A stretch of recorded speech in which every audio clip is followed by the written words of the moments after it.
we're good So hosts. that's a huge thing. That's a huge thing with grounding is you hear, well, grounding's anti-inflammatory, but not not technically. It's reducing something that's very closely related to inflammation, and that's oxidative stress. So you mentioned antioxidants and free radicals and all that. So I guess we could talk about that a little bit. So what are these? Well, let's talk about disease first. So a lot of the diseases that plague modern society are these chronic inflammatory conditions. So heart disease, cancer, diabetes, neurodegenerative, autoimmune conditions.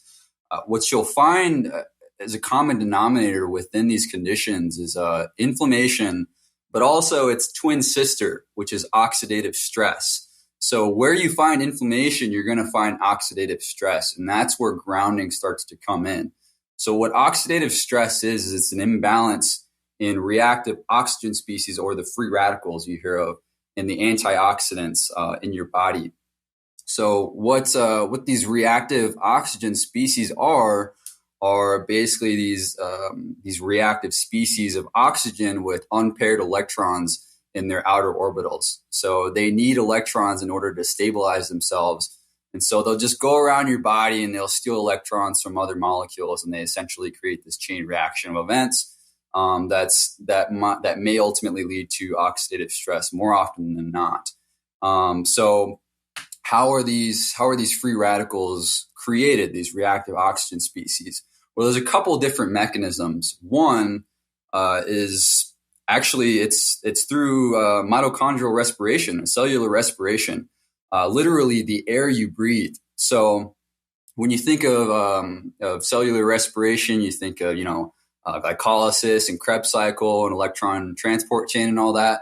And it's particularly in that electron transport chain. So within that inner mitochondrial matrix, you have the electron transport chain, which are essentially these redox centers, these complexes. And molecular oxygen will serve as this kind of terminal acceptor at the end of this electron transport chain.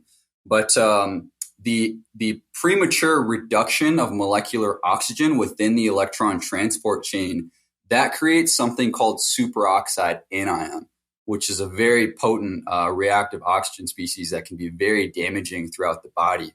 And the further reduction of superoxide creates things like hydrogen peroxide and hydroxyl radical, but these can all be very damaging if left unchecked. So cellular respiration is one of the ways that these reactive species get created.